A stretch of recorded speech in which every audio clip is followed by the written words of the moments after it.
ஞானானந்தமயம் தெய்வம் நிர்மலஸ்படிகாகிருதியும் ஆதாரம் சர்வ வித்யானாம் ஹயக்ரீவம் பாஸ்மகே. அஸ்ட்ரோ டிவி நேயர்களுக்கு அஸ்ட்ரோ கேஎஸ் ஐயங்காரின் பணிவான நமஸ்காரங்கள். வார பலன் 24/6/2024 30/6/2024 வரலும் உண்டான வாரத்திற்கு என்னென்ன பலன் மேஷம் முதல் மீன வரை அப்படின்றத பார்ப்போம்.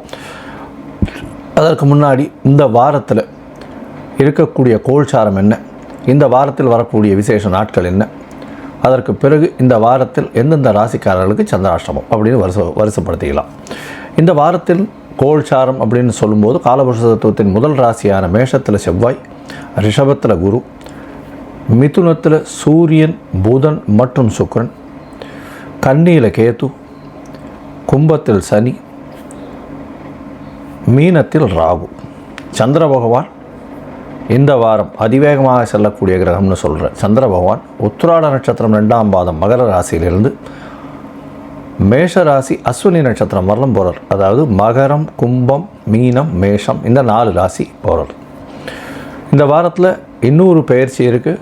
புத பகவான் மிதுனத்திலிருந்து கடகத்திற்கு போகிறார். அதாவது 26/6/2024 வரணும். அதனால் அன்றைக்கி மிதுனத்திலிருந்து கடகத்துக்கு போகிறார்.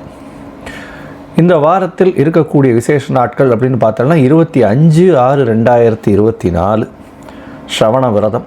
ஸ்ரவண விரதம்னு சொல்லக்கூடியது வைணவர்களுக்கு மிகவும் ஏற்றது. திரு ஓணம் அப்படின்னு சொல்லக்கூடியது. ஸ்ரவணம் அப்படின்றது திரு ஓணம்.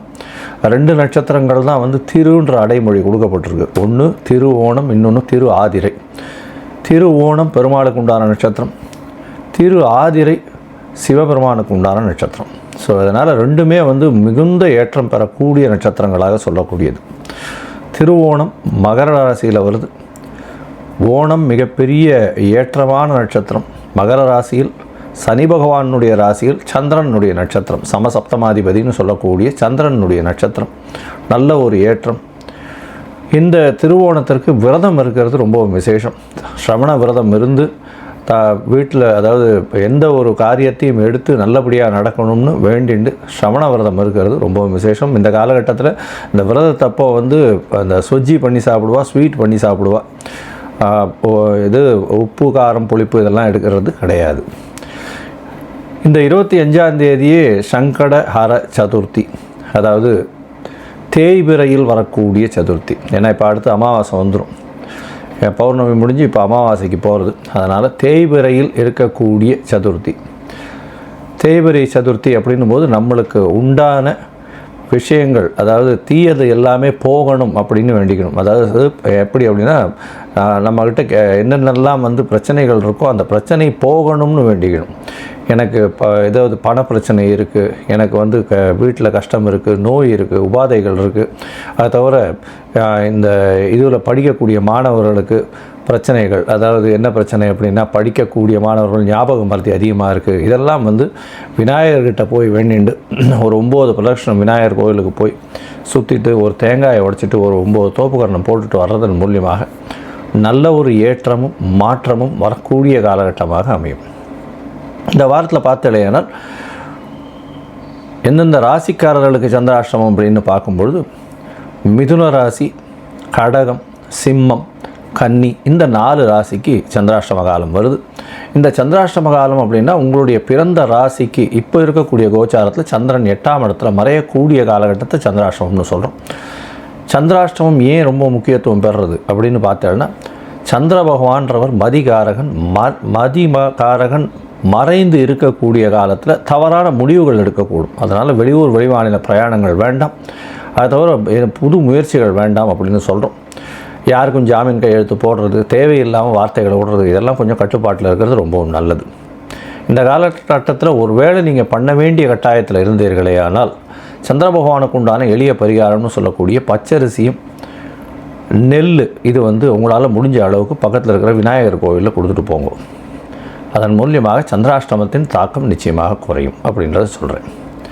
சரி, இப்போது மேஷம் முதல் மீனம் வரை இந்த வாரமான 24/6/2024 30/6/2024 வரை எப்படி இருக்குதுன்னு பார்க்கலாம். அதற்கு முன்னாடி என்னுடைய மொபைல் நம்பர் கீழே ஸ்க்ராலிங்கில் வந்துட்டுருக்கும்.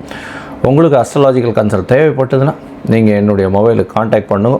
உங்களுடைய டேட்டு, டைமு, பிளேஸு அதை தவிர உங்களுடைய பெயர், தாய் தகப்பன் பெயர் எனக்கு அனுப்பி வைங்க. நான் என்னுடைய கட்டணம் என்னன்னு சொல்கிறேன்.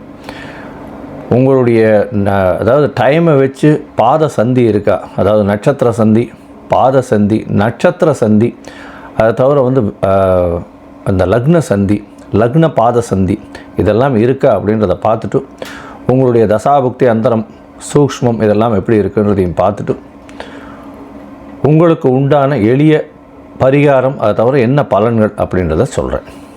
இப்போது மேஷம் முதல் மீனம் வரை 24/6/2024 30/6/2024 வரை உண்டான பலன்கள் என்னன்னு பார்க்கலாம். மீனம், பூரட்டாதி, உத்திரட்டாதி, ரேவதி இந்த 3 நட்சத்திரம் 9 பாதங்களை கொண்ட ராசி. ராசியின் அதிபதினு சொல்லக்கூடியவர் குரு பகவான். ராசிக்கு 3ஆம் இடத்துல இருக்கார். மீன ராசிக்காரர்களுக்கெல்லாம் திருமண யோகம் வந்தாச்சு. திருமணத்திற்கு பார்த்து கொண்டு இருக்கக்கூடியவர்களுக்கு திருமண யோகம் நிச்சயமாக கைகூடும்.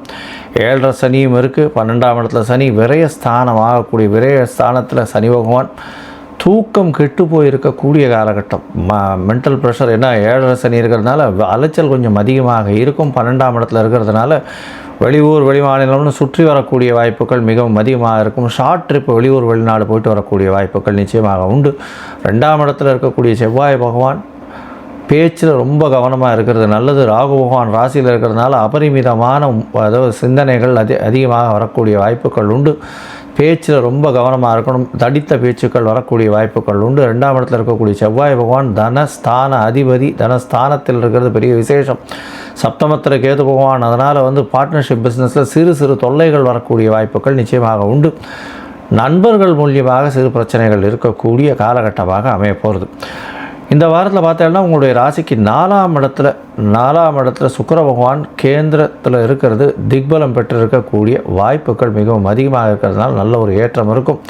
4ஆம் இடத்துல 4ஆம் அதிபதியும் இருக்கார், 6ஆம் அதிபதியும் இருக்கார். அதனால் வந்து அரசு உத்தியோகத்தில் இருக்கிறவங்களுக்கு டிரான்ஸ்ஃபர் கிடைக்கக்கூடிய வாய்ப்புகள் உண்டு. அதை தவிர வந்து அரசு உத்தியோகத்தில் இருக்கிறவங்களுக்கு திடீரென்று ஒரு யோகம் வரக்கூடிய வாய்ப்புகள் நிச்சயமாக இருக்கும். அரசு உத்தியோகம் கிடைக்கக்கூடிய காலகட்டமாகவும் அமையும்.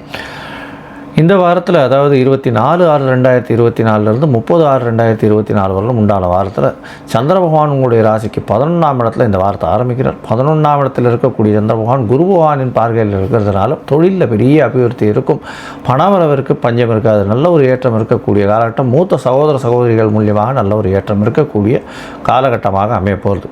உங்களுடைய ராசிக்கு 12ஆம் இடத்துல சந்திர பகவான் வரார். 26ஆம் தேதியிலிருந்து 28ஆம் தேதி காலை ஒரு 7-7:30 மணி வரலும் இருக்கார். இந்த காலகட்டத்தில் புனர்ப்பு யோகம் வருது. சனி பகவானோட சேர்ந்து இருக்கக்கூடிய காலகட்டம். தடைகள் கொஞ்சம் வரும். அதாவது வெளிநாட்டுக்கு போகணுன்னு பார்த்துட்டு இருக்க ஆளுகளும் தடைகள் வரும். அதை தவிர உங்களுடைய ராசிக்கு 5ஆம் அதிபதி 12ஆம் இடத்துல இருக்கிறதால குழந்தைகளுக்கு கொஞ்சம் உடல் நலத்தில் கொஞ்சம் செட்பேக் இருக்கக்கூடிய வாய்ப்புகள் உண்டு. சனி பகவானோட சம்பந்தம் சந்திரனுக்கு. அதனால் குழந்தைகளுக்கு படிப்பில் கான்சன்ட்ரேஷன் கம்மியாக இருக்கும். விட்டு பிரிஞ்சு செல்லக்கூடிய வாய்ப்புகள் நிச்சயமாக உண்டு மேல் படிப்புக்காக. உங்களுடைய ராசிக்கு பார்த்தீங்கன்னா சந்திர பகவான் உங்களுடைய ராசியிலே வந்து உட்கிறார். 28ஆம் தேதியிலிருந்து 30ஆம் தேதி காலத்தால் ஒரு 9:15 மணி வரலும் இருக்கார். இந்த காலகட்டத்தில் ராகுவோடு சேர்ந்து இருக்கிறது பெரிய விசேஷம். இதன் மூலியமாக 5ஆம் அதிபதி உங்களுடைய ராசியில் இருக்கிறதுனால புதிய பதவி, புகழ், அந்தஸ்து, கௌரவம்லாம் வரக்கூடிய வாய்ப்புகள் நிச்சயமாக அமைய போகிறது. உங்களுடைய ராசிக்கு 2ஆம் இடத்துக்கு சந்திர பகவான் போகிறார். செவ்வாயோட சம்பந்தம் அதாவது 30ஆம் தேதி காலத்தாலிருந்து 2ஆம் தேதி காலை வரலும் இருக்கக்கூடிய காலகட்டத்தில் 2ஆம் தேதி மத்தியானம் ஒரு 12:30 மணி வரலும் இருக்கக்கூடிய காலகட்டத்தில் சந்திர பகவான் உங்களுடைய ராசிக்கு 2ஆம் இடத்துல சந்திர மங்கள யோகம் அமையிறது. அதாவது லேண்டு வச்சுன்னு விற்கணும்னு பார்த்துருந்தீங்கன்னா அது நிச்சயமாக நல்லபடியான ஏற்றத்துக்கு விலைக்கு போகும். ரியல் எஸ்டேட் பண்ணுறவாளுக்கு திடீர் பண யோகம் வரும். அதை தவிர வந்து இந்த பேங்கிங் செக்டரில் இருக்கிறவாளுக்கெல்லாம் பெரிய ஏற்றம் கிடைக்கக்கூடிய காலகட்டமாக அமையுது. அதை தவிர பேங்கிங் அக்கௌண்ட்ஸ் போடுறவா, இந்த குருத்துவம் வாய்ந்த தொழில்னு சொல்லக்கூடிய இந்த புரோகிதர் இவாளுக்கெல்லாம் பெரிய ஏற்றம் கிடைக்கக்கூடிய காலகட்டமாக அமைய போகுது. இந்த வாரம் வந்து நீங்கள் தட்சிணாமூர்த்தியை போய் சேவிச்சுட்டு வாங்க. தட்சிணாமூர்த்தியை போய் சேவிச்சுட்டு வர்றது வந்து ஒரு பெரிய ஏற்றத்தை கிடைக்கக்கூடிய காலகட்டம். அதுவும் வியாழக்கிழமையில் போய் சேவிச்சுட்டு வாங்க. விநாயகருக்கு இந்த சங்கடஹர சதுர்த்தியில் போய் விநாயகருக்கு ஒரு தேங்காயை உடைச்சிட்டு வர்றதன் மூலியமாக உங்களுக்கு ஒரு பெரிய ஏற்றமும் மாற்றமும் இந்த வாரத்தில் நிச்சயமாக வரும். உங்களால் முடிஞ்சது கையில் வந்து ஒரு 4 முழம் முல்லைப்பூ வாங்கிட்டு போய் கொடுத்துட்டு வாங்க கோவிலில். அது வந்து உங்களுக்கு ஒரு பெரிய ஏற்றத்தை கொடுக்கக்கூடிய காலமாக அமையும்.